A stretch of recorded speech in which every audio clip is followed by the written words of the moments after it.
Isang araw, nagmamaneho sa Cubao, aking nakita, babaeng saksakan ng ganda.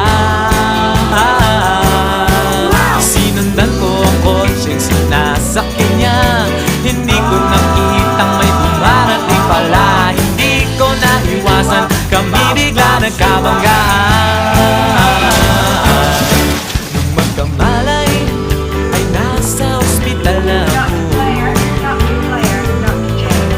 Nasikaso ng doktor na pili ng nanay ko. Biglang-bigla na lang ang nurse nandyan na, at para kong nakitang anghel sa ganda. Kahit nagdidiliyo, itong nasabi ko sa kanya.